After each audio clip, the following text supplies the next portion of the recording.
Alhamdulillah nahmaduhu wa nasta'inuhu wa nastaghfiruhu wa na'udzu billahi min shururi anfusina wa min sayyiati a'malina. May yahdihillahu fala mudilla lahu wa may yudlil fala hadiya lahu. Asyhadu an la ilaha illallah wahdahu la syarika lahu wa asyhadu anna Muhammadan abduhu wa rasuluhu la nabiyya ba'dah. Allahumma salli wa sallim wa barik ala nabiyyina Muhammadin wa ala alihi wa ashabihi wa mawalah ma ba'd. Rabbi shrah li sadri wa yassir li amri wahlul 'uqdatam min lisani yafqahu qawli. Allahumma 'allimna ma yanfa'una wanfa'na bima 'allamtana. Allahumma hdina wa hdi bina waj'alna sababan wa sabilan liman ihtada. Segala puji hanya bagi Allah, salawat dan salam semoga senantiasa tercurah kepada junjungan kita baginda Nabi Muhammad sallallahu alaihi wasallam.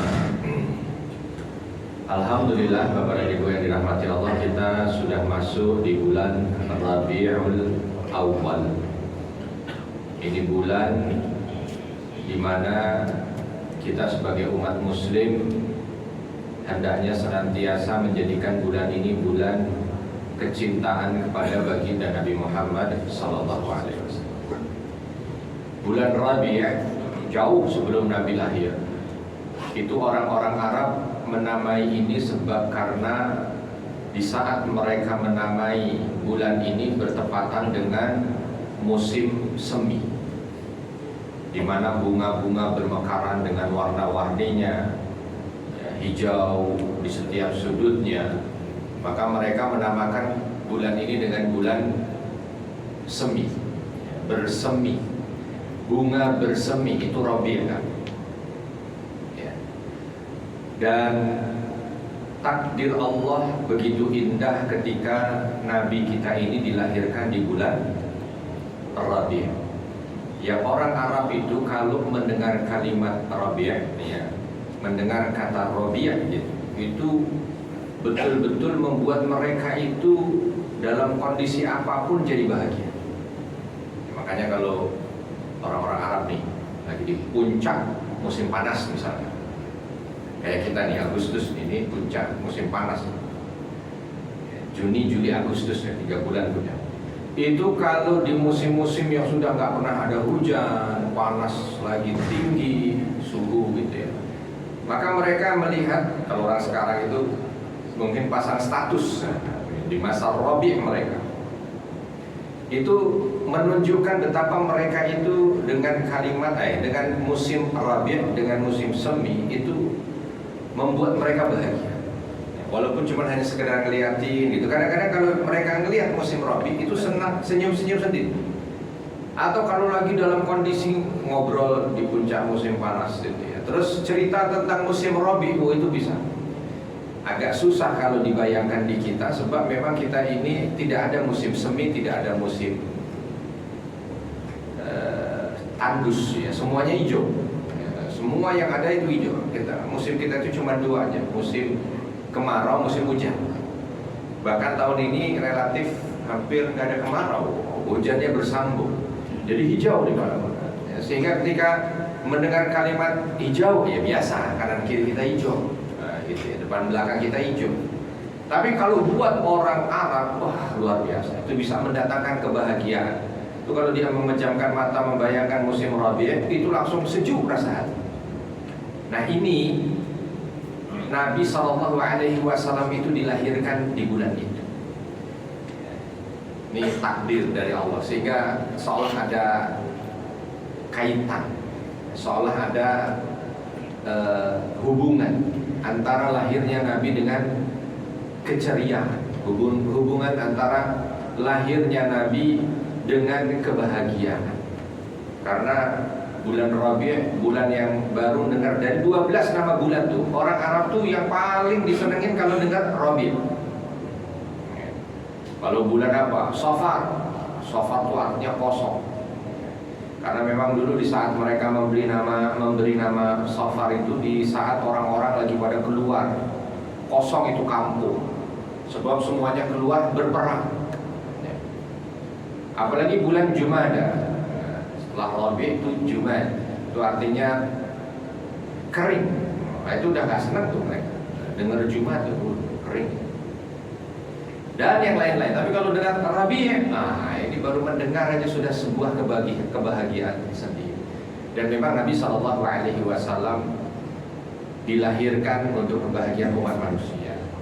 Nabi SAW dilahirkan sebagai bentuk rahmat dari Allah Subhanahu wa Ta'ala untuk kita, wabil khusus kita ini. Jadi kalau bisa memang bulan ini adalah bulan kita dengan Nabi Muhammad SAW. Saya tidak masuk pada pro kontra ketika orang merayakan maulid atau tidak maulid. Tetapi saya hanya ingin ketika para ulama sirah mayoritas mengatakan Nabi itu dilahirkan di tanggal 12 bulan Rabiul Awal, tahun gajah. Itu kita punya keinginan di bulan ini mendekatkan diri, menambah kecintaan kepada Nabi Sallallahu Alaihi Wasallam dengan apapun.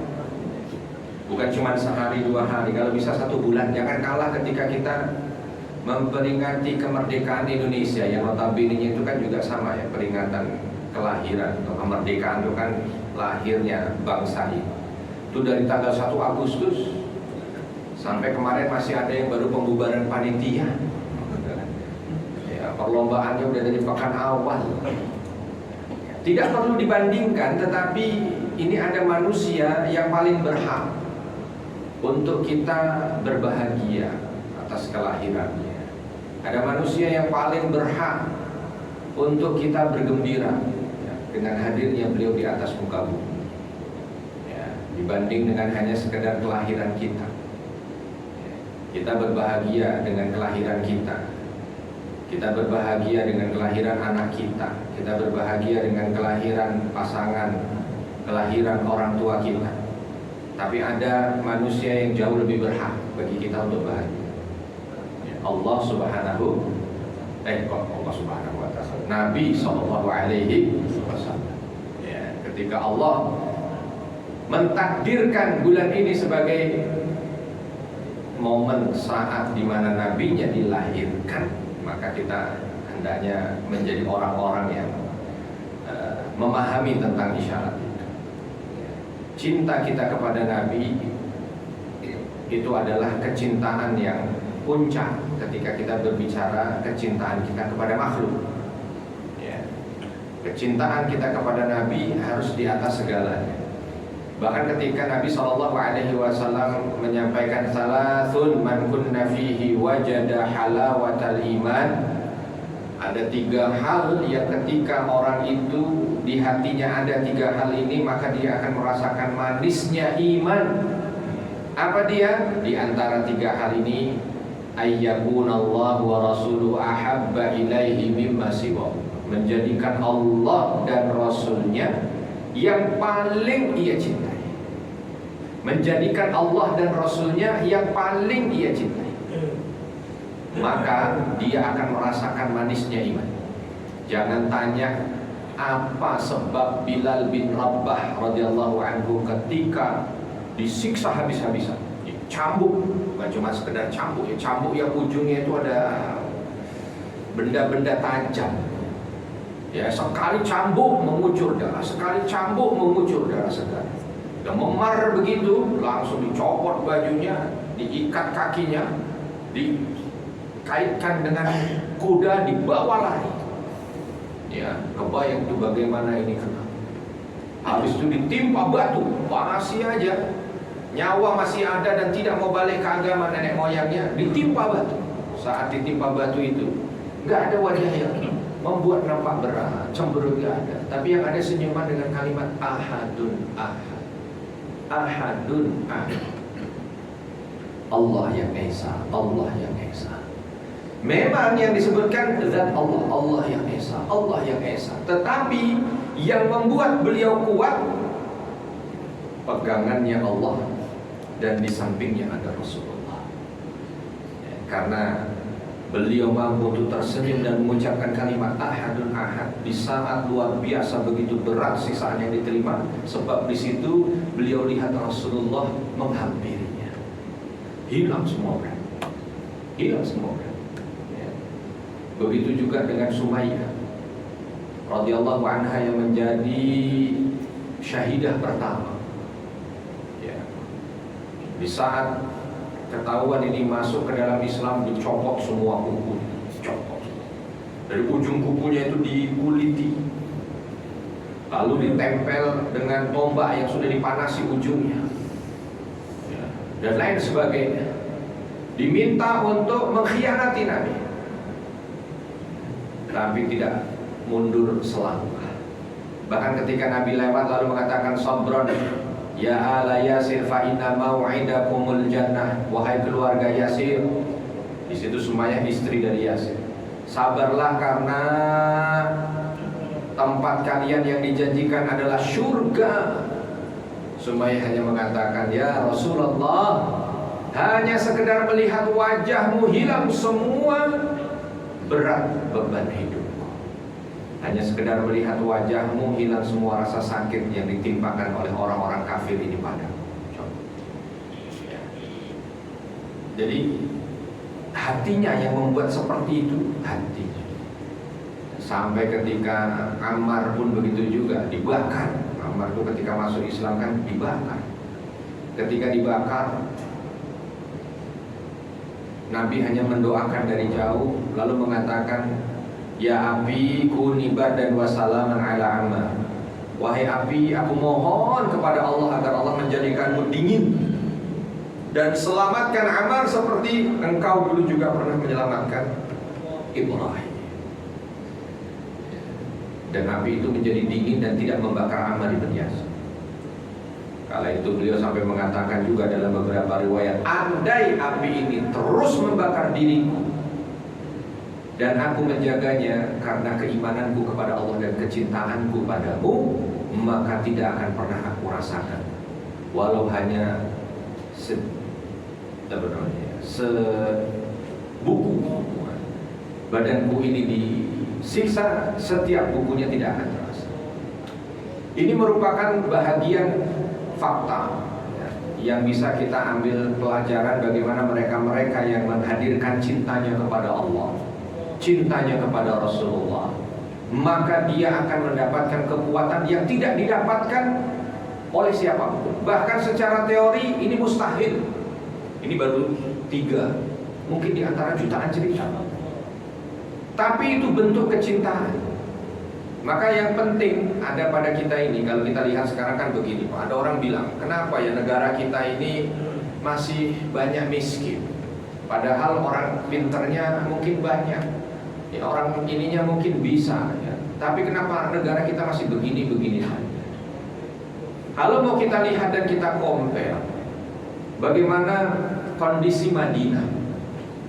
Madinah itu hanya sekedar kota kecil, ya. Besarannya bagi yang sudah pernah ke Masjid Nabawi, kurang lebih besaran Madinah di masa Nabi itu kurang lebih sebesar Masjid Nabawi sekarang, ya. Sebesar Masjid Nabawi sekarang.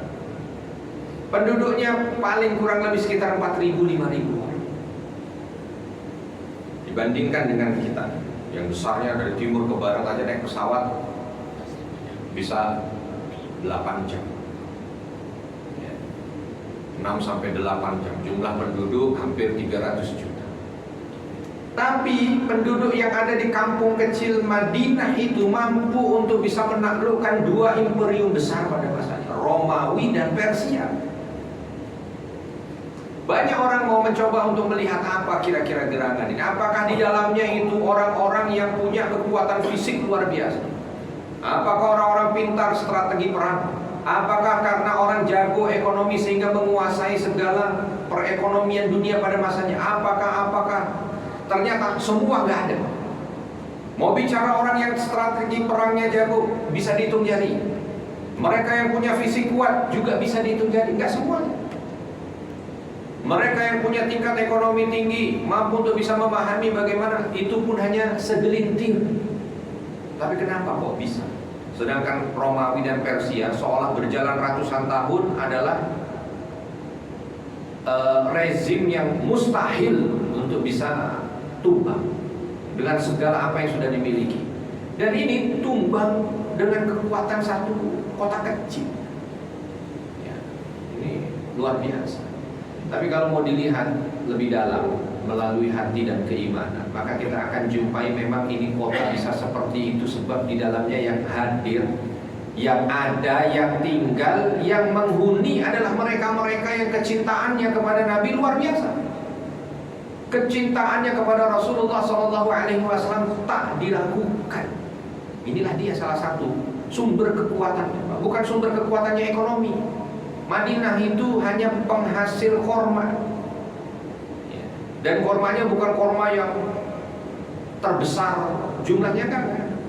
Dibanding Khaybar, kota yang ada di utaranya saja, Madinah gak ada apa-apanya.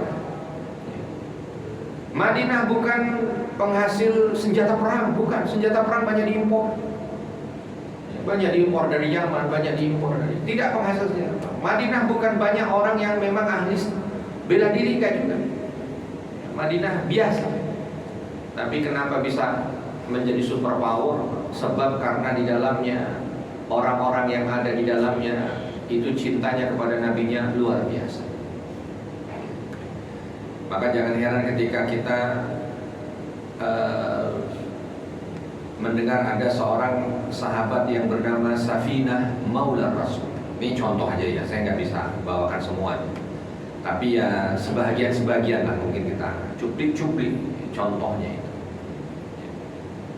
Ada seorang mendapat julukan Safinah. Nama asalnya ada yang mengatakan Abdullah, ada yang mengatakan Abdurrahman. Ketika masuk Islam dan memang posisinya sebagai budak, ya, ini adalah budak yang diberikan kepada Rasulullah. Kala itu Rasulullah mengajak beliau ini untuk melakukan perjalanan. Di satu perjalanan itu beliau diminta oleh Rasul untuk membawakan barang bawaan. Ya, dan barang bawaannya ketika Nabi memberikan kepada sahabat ini, sahabat yang lain seperti Abu Bakar, Umar, pada nitip juga, gak berani nolak kan? Nah, yang nitip sahabat senior, cuman gak bisa ngangkat itu gak bisa. Ditanya oleh Nabi, kenapa nggak segera jalan? Rasul, bagaimana ini saya? Kalau saya harus ngangkat sebanyak ini nggak kuat ya Rasul. Lalu Rasul dengan senyum datang, memegang kedua tangannya dan mendoakan keberkahan pada dua tangan itu yang luar biasa. Ini menurut beliau sendiri. Setelah doa itu diangkat kuat, dan setelah itu tidak pernah ada orang memberikan beban pada dirinya berapapun kecuali diangkat dan bisa diangkat. Maka orang-orang nyebutnya beliau itu Safinah, kapal. Orang kayak kapal kalau mau bawa ya urus ya. Saya pernah lihat orang seperti itu Pak. Kanan bawa kulkas, kiri bawa karung. Mungkin kalau jalan datar biasa Pak, naik gua Hiro. Ya, di atas itu kan ada apa namanya itu, ada warung. Kita udah capek-capek, udah mau teler, teringat dengan sahabat mungkin tuh ya. Tapi ini nggak seberapa itu, sebab belum dapat doa. Ini udah dapat doa dari Rasul. Jadi kekuatan itu masya Allah. Dapat gelar Safinah, ya biasa lah. Pokoknya intinya Safinah Maula Rasul. Maula itu artinya budak. Budaknya Rasul, Maula Rasul, budaknya Rasul. Orang-orang manggilnya Safinah Maula Rasul, Safinah Maula Rasul. Satu hari dipanggil Safinah. Lalu Nabi mengatakan, besok engkau bebas, tidak lagi jadi budak. Aku bebas. Yang orang udah dari lahir budak Pak, tiba-tiba bebas. Kira-kira gimana? Yang baru dapat amnesti dan abolisi aja. Ini bebas. Jadi orang merdeka. Bapak perlu tahu ya, budak itu di masa itu turun-temurun dari budaya-budaya rezim-rezim Persia dan Romawi. Ingat, saya selalu tekankan ini, sebab ini Buddha ini bukan produk Muslim, Pak. Buddha ini bukan produk Islam. Ya, ada orang yang kadang-kadang sekarang salah membaca sehingga menisbahkan perbudakan itu seolah produknya Islam. Salah. Justru Islam itulah satu-satunya ajaran yang menjadi pionir meniadakan Buddha di atas muka bumi. Itu Islam. Dulu di saat Islam ini hadir, orang kok membebaskan Buddha itu ajaib, Pak. Kalau nggak mau dibilang mustahil lah gitu. Sampai kamu Buddha kamu bebaskan, begitu tuh. Ya, mustahil. Tapi begitu Islam hadir, itu di antara bahagian syariatnya ada pahala membebaskan Buddha, sehingga orang berlomba-lomba untuk membebaskan Buddha. Dan Nabi termasuk pionir yang mencontohkan itu. Karena Buddha itu casingnya manusia, tapi hakikatnya hewan. Itu istilah perbudakan kalau kita nyebut Buddha. Jadi tidak bisa Buddha itu disamakan dengan pembantu, itu salah. Nah, Buddha itu casingnya itu manusia, tapi hakikatnya itu hewan. Kenapa? Karena mereka kalau sudah jadi milik tuannya, udah kayak kita lihat sekarang ini, kalau kerbau, kalau sapi, suruh bajak, ya nggak dikasih gaji, mau disuruh apapun, ya paling cuma dikasih makan. Bahkan kalau kerbau ada yang disembelih oleh tuannya, ya nggak kena hukum. Itulah dia Buddha. Ya, makanya kita kan nggak pernah lihat kerbau akhir bulan pada ngantri mau ngambil gajian, nggak ada. Nggak. Kenapa? Ya itu hakikat hewan. Nah, Buddha begitu. Dan pada masa itu ketika ada seorang membunuh Buddhanya, itu tidak kena pidana, karena itu sudah jadi hak milik dia. Ngeri bagaimana manusia memperbudak manusia. Islam hadir membebaskan itu semua, termasuk yang menjadi pionir adalah Nabi dan para sahabat-sahabat awal. Makanya Nabi panggil Safinah, Safinah besok kamu bebas. Nangis Safinah dengan bebas. Bukan nangis karena senang besok mau jadi orang bebas, bukan. Nangis ternyata nggak mau jadi orang bebas. Maka bilang kepada Rasul, ya Rasul jangan, kalau saya dibebaskan, jangan Rasul, jangan. Lah, Rasul kan bilang, bukannya orang kalau udah jadi Buddha itu pengennya bebas, Safinah. Apa jawaban Safinah? Iya betul Rasul, dulu ketika aku jadi Buddha orang. Wah, pokoknya hari-hari yang aku nantikan adalah aku bebas. Bagaimana aku bebas? Entah aku bebas itu karena lari, entah aku bebas karena memang macam-macam, tapi pengen sekali bebas. Walaupun sebelum Islam mungkin agak mustahil, ya. Tapi begitu aku diberikan padamu dan aku menjadi buddhamu, di antara doa yang senantiasa aku panjatkan, jangan pernah aku menjadi manusia merdeka, biarkan aku menjadi Buddha Rasulullah. Tapi Rasul bilang gak bisa, Safinah gak bisa, karena ini akan menjadi support, motivasi, tauladan buat yang lain. Maka kau harus merelakan. Baik, kata Safinah, tapi kalaupun aku harus bebas ya Rasul, tapi biarkan nama Maula Rasul, gelar Maula Rasul biar senantiasa ada pada diriku sampai aku mati, walaupun aku sudah bebas. Rasul senyum dan mengatakan, kalau itu silahkan. Saking tidak mau namanya itu lepas dari Rasul, jadi biarkan saja Maula Rasul, budaknya Rasul, ya. Ada satu kesempatan, ceritanya beliau ini panjang, tapi ada satu kesempatan supaya saya mau mengaitkan bagaimana kecintaan kepada Nabi menghasilkan kekuatan. Sehingga jangan heran ketika ada satu tempat yang namanya Madinah itu kok bisa punya kekuatan yang sedemikian rupa, karena orang-orang yang ada di dalamnya ini model-modelnya seperti ini. Dalam satu kesempatan dia naik kapal di Safinah. Naik kapal namanya Safinah, naik kapal. Begitu naik kapal, ombak besar menghantam kapal, hancur kapal itu. Tapi dengan izin Allah, takdir membuat dia untuk tetap bisa hidup, karena dia ngapung di salah satu kayu kapal sehingga terdampar di sebuah pulau. Ketika terdampar di sebuah pulau, ini di beberapa kitab diceritakan, terdampar di sebuah pulau. Begitu membuka mata ini dalam kondisi yang lemah sekali, Ya namanya udah terombang-ambing.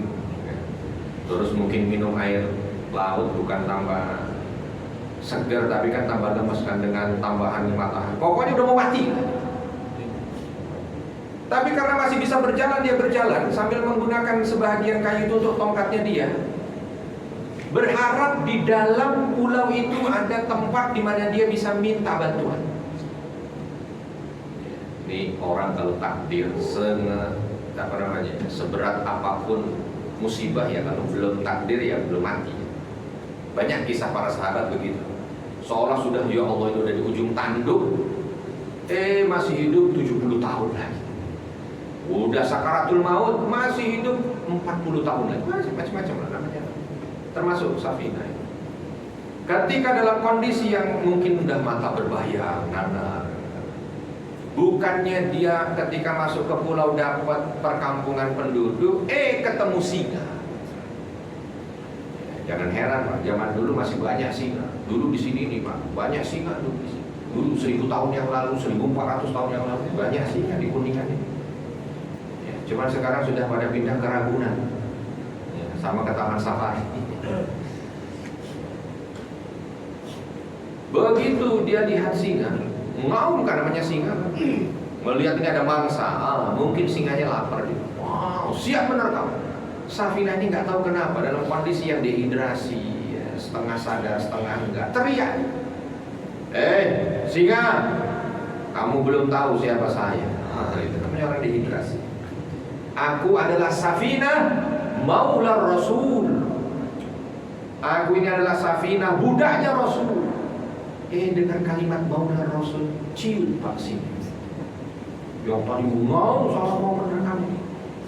Bahkan mendekati Safinah yang sudah nggak bisa lagi lah mau diterkam lah, ini dekat. Tapi didorongkan kepalanya, seolah ditunjukkan ke satu tempat. Akhirnya jalanlah, didorong. Sampai dari kejauhan ada kepulan asap. Singanya berhenti, seolah mengarahkan kamu pergi ke sana, situ tempat. Begitu jalan dengan sempoyongan menuju tempat itu, singanya baru pergi sambil menantang. Ini bukan fiksi, tapi sahih riwayat. Itu satu di antara ribuan kisah yang lain. Karena semua sahabat Nabi selepas Nabi Muhammad SAW meninggal berpencar kemana-mana untuk melaksanakan dakwah ini. Ada yang, dan kisah seperti ini bukan satu, dan modalnya satu. Kisahnya bukan satu, tapi modalnya satu. Apa dia?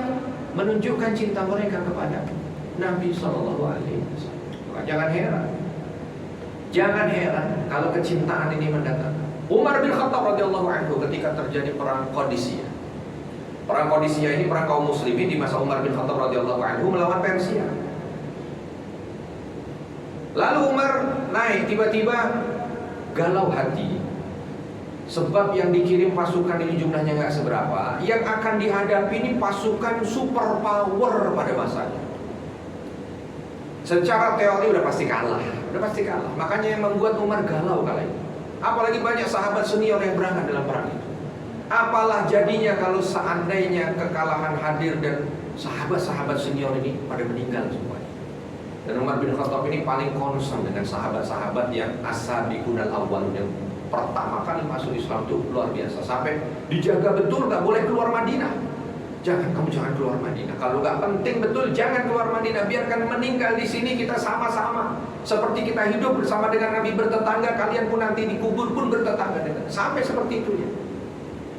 Karena sahabat tuh banyak yang nggak bisa keluar di zaman Umar bin Khattab kecuali dapat tugas. Nah, beda dengan zamannya Utsman bin Affan. Karena memang ujung timur barat negeri Islam sudah mulai meluas, maka sudah diperbolehkan tuh bertebar. Di saat gundahnya itu tadi, Umar bin Khattab mengumpulkan kaum muslimin yang masih ada di Madinah. Beliau naik ke atas mimbar, melihat ke arah makam Rasulullah, nangis di situ.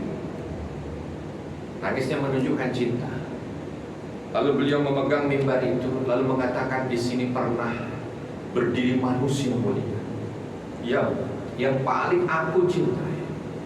Dan saat ini aku mengemban amanah dari manusia yang paling aku cintai. Sahabat-sahabatnya sedang aku utus untuk pergi perang menuju. Lagi begitu menyampaikan tentang kondisi cintanya pada Rasul, tiba-tiba terdiam. Di saat terdiam, seolah di depannya ini ada tayangan. Lalu tiba-tiba Umar bin Khattab yang berteriak, "Ya Sariyatul Jabal, ya Sariyatul Jabal." Pasukan, arah gunung, arah gunung. Teriak begitu kan orang. Ya misalkan saya lagi ceramah begitu tiba-tiba, pinggir. Itu orang pada tanya semua, "Ustaz, ngapain?" Nah, kan begitu. Umar juga ditanya, "Kenapa wahai Umar?" Kaget Umar juga. Demi Allah, kata Umar, tadi aku ditunjukkan di hadapan sini ini bagaimana kondisi kaum muslimin yang saat ini sedang berperang melawan musuh di sana. Dan musuh siap menyerang dari arah gunung. Maka aku katakan belakang, gunung. Tapi kala itu belum tahu terjadi apa. Sebab mau WA belum ada, sinyal lagi susah. Sekarang semuanya udah bisa di WA. Kondisi terkini aman. Sherlock bisa. Ya. Video oke. Sekarang dulu. Dan setelah itu udah bingung saja sampai pasukan ini pulang. Dan ketika dapat berita kemenangan, waduh, luar biasa bahagianya. Di antara cerita itu adalah itu. Kami di saat berperang itu, kok kami dengar suaramu wahai Umar? Ada dinyampaikan gunung, ada gunung. Semua akhirnya melihat dan alhamdulillah itu bisa ditangkap. Andai terlambat sedikit, mungkin habis kami. Apa? Bukan karena Umar bin Khattab jago strategi, mau sejago-jagonya strategi, ya itu paling sekarang dikalahkan dengan teknologi kalau memang harus melihat secara detail dari teknologi satelit itu. Ini enggak, kecintaannya kepada Nabi, karena saat itu sedang berbicara tentang cintanya pada Rasulullah dan amanah yang diemban untuk bisa melindungi orang-orang yang mencintai Rasulullah. Akhirnya, ya bagaimana tidak, Pak? Bilal bin Rabah itu ketika Nabi meninggal dunia, kan sholat pertama yang dilaksanakan berarti setelah Nabi dimakamkan itu adalah asar. Asar atau duhur? Duhur. Atau sholat pertama tidak ada lagi Rasul, duhur. Ya, begitu lagi azan seperti biasalah, yang azan Bilal. Azan pertama Allahu Akbar, Allahu Akbar, masih Allahu Akbar, Allahu Akbar, masih syahadat asyhadu an la ilaha illallah, masih. Begitu sampai asyhadu anna Muhammad, berhenti, nggak bisa lanjut. Asyhadu anna, nggak bisa lanjut sampai nangis. Akhirnya oleh Abu Bakar disuruh turun, diganti. Ditanya kenapa? Aduh Abu Bakar, nggak bisa. Itu nangisnya nggak berhenti, nggak bisa. Aku setiap harus menyebut nama kekasihku, nggak bisa, nggak kuat. Bukan cuma bilang, kanan kiri ketika melihat lewat di rumah, nangis depan rumah Rasulullah. Dah disuruh istirahat dulu nih bilang. Selesai berapa pekan ya? Coba kalau udah tenang hati, coba ada, nggak bisa juga. Nangis tetap sampai asyhadu anna Muhammad. Nangis nggak bisa. Udah angkat tangan nggak bisa. Ya udah kalau gitu pensiun. Pensiun setiap lewat mau sholat melihat bilik Rasul nangis. Ini nangis, lihat momen nangis. Ingat dengan Rasul nangis. Akhirnya bilang sama Abu Bakar, Abu Bakar izinkan saya untuk menjauh dulu dari Madinah. Nggak kuat saya. Lalu kata Abu Bakar, kalau begitu silahkan pergi ke Syam. Sekalian berdakwah di sana. Berangkat ke Syam. Abu Bakar meninggal dunia, Bilal masih di Syam, digantikan oleh Umar bin Khattab karena Abu Bakar. Ada momen di mana Umar bin Khattab berangkat menuju ke Syam untuk melihat kondisi di sana. Beberapa kali ya Umar bin Khattab itu berangkat menuju ke Syam. Tapi dalam satu kesempatan jumpa Bilal. Bilal, kenapa? Apakah engkau tidak rindu pada kami yang ada di Madinah? Bilal hanya menjawab tidak. Apakah tidak rindu dengan sejuknya hawa Madinah di saat musim dingin? Tidak. Baru pertanyaan yang ketiga yang membuat Bilal nangis. Apakah engkau tidak rindu dengan Rasulullah? Langsung.